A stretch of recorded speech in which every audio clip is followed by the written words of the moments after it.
عليه التحية والتسليم إن الله وملائكته يصلون على النبي يا أيها الذين آمنوا صلوا عليه وسلموا تسليما لبيك اللهم ربنا وسعديك اللهم صل وسلم وبارك على سيدنا ومولانا محمد طب القلوب ودوائها وعافية الأبدان وشفائها ونور الأبصار وضيائها وآله وصحبه دائما أبدا سبحان ربك رب العزة عما يصفون وسلام على المرسلين والحمد لله الحمد لله الحمد لله الذي يبدع الأفلاك والأراضين والصلاة والسلام على من كان نبي وآدم بين الماء والطين وعلى آله وأصحابه أجمعين برحمتك يا أرحم الراحمين أما بعد أعوذ بالله من الشيطان الرجيم بسم الله الرحمن الرحيم ألف لام ميم ذلك الكتاب لا ريب فيه هدى للمتقين صدق الله مولانا العظيم وصدق رسوله النبي الكريم ونحن على ذلك من الشاهدين والشاكرين والحمد لله رب العالمين بارك الله لنا ولكم في القرآن العظيم ونفعنا إياكم بالآيات والذكر الحكيم إنه تعالى جواد كريم ملك برور رحيم من علينا ربنا إذ بعث محمدا أيده بيده أيدنا بأحمدا أرسله مبشرا أرسله ممجدا صلوا عليه دائما صلوا عليه السرمدا اللهم صل على سيدنا مولانا محمد وعلى سيدنا مولانا محمد كما تحب وترضى أن تصلي عليه ایک بار اور حدیث رسول پیش فرمائیں اللهم صل على سيدنا مولانا محمد وعلى سيدنا مولانا محمد كما تحب وترضى أن تصلي عليه ایک بار اور نذرانے رسول پیش فرمائیں اللهم صل على سيدنا مولانا محمد وعلى سيدنا مولانا محمد كما تحب وترضى أن تصلي عليه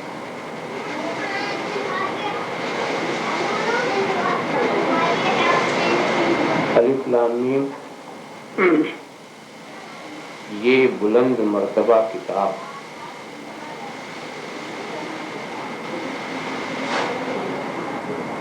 اس میں کسی طرح کی شک کی جگہ نہیں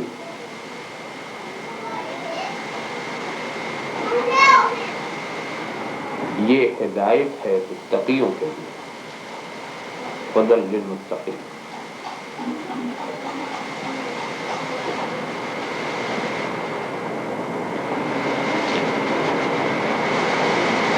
کریم کے تعلق سے ارشاد ہو رہا ہے کہ یہ متقیوں کے لیے ہدایت ہے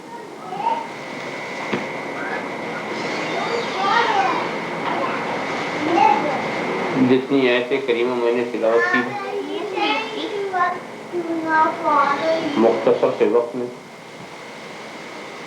اس پر تفصیلی گفتگو نہیں کی جا سکتی مگر دو ضروری باتوں کی طرف ہم آپ کی توجہ لے جائیں وہ وقت کے لحاظ سے بہت ضروری ہے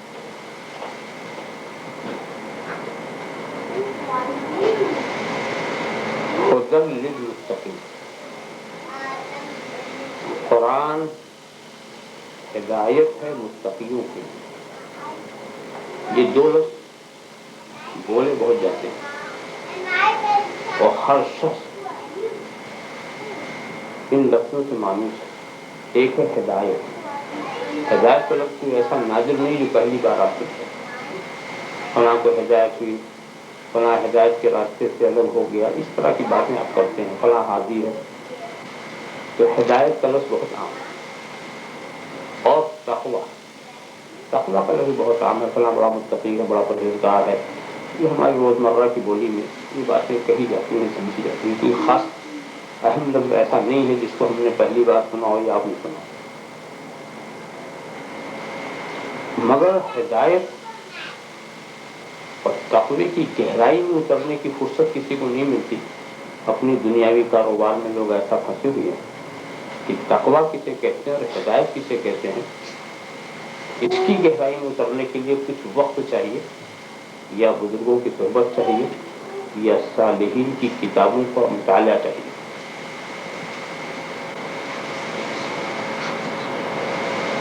کچھ کہنے سے پہلے ایک سوال میں اٹھاتا ہوں. قرآن کا دعویٰ یہ ہے ہدی للمتقین، یہ متقیوں کے لیے ہدایت. تو سوال یہ ہے کہ جب متقیوں کے لیے یہ ہدایت ہے تو گنہگاروں کے لیے کون ہدایت ہے؟ قرآن نے تو اپنے کو متقیوں کے لیے مخصوص کر دیا نا اپنی ہدایت کو ہدی للمتقین.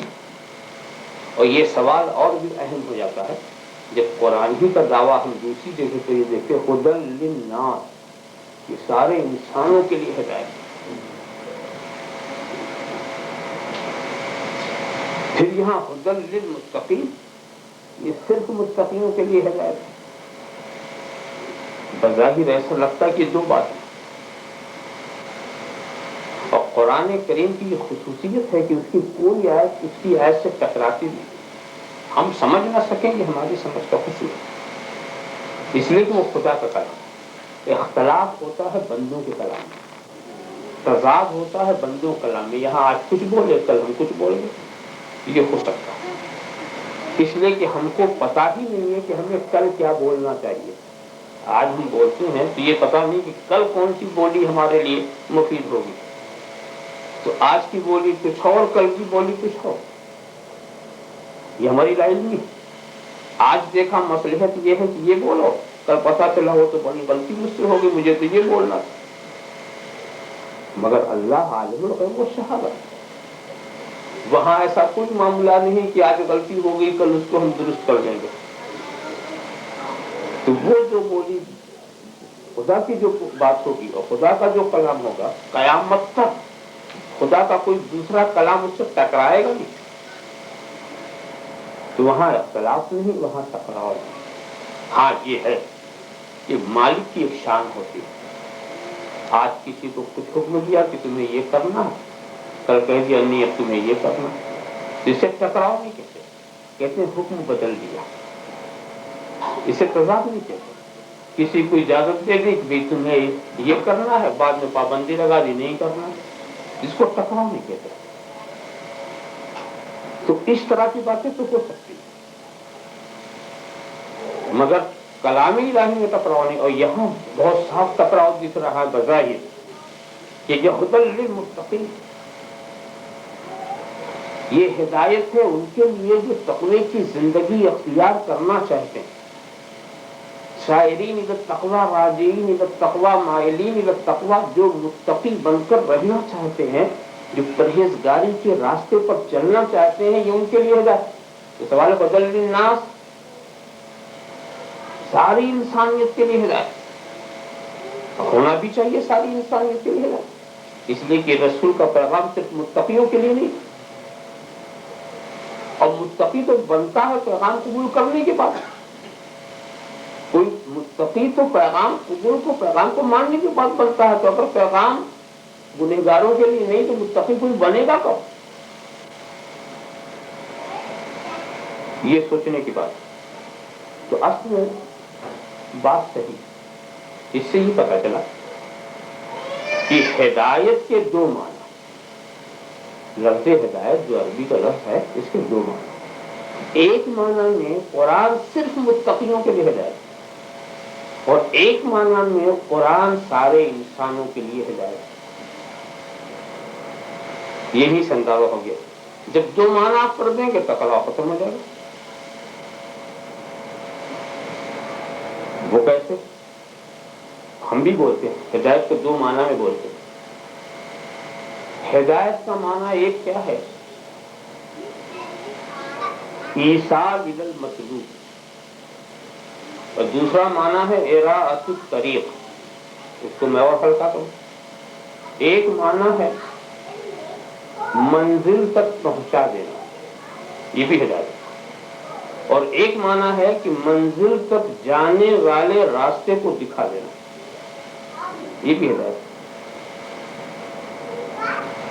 ابھی میں آپ کو کہیں، آپ مثلاً یہاں سے شکاگو جانا چاہتے، میں آپ کو ساتھ لے جا کے وہاں پہنچا دوں، یہ بھی ہدایت. اور میں راستے دکھا دوں کہ ایسے چلے جاؤ پہنچ جاؤ گے، یہ بھی ہدایت. تو راستہ دکھانا بھی ہدایت ہے اور منزل تک پہنچانا بھی ہدایت ہے.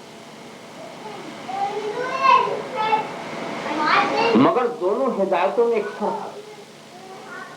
فرق یہ ہے کہ جو منزل تک پہنچانے والی ہدایت ہوتی ہے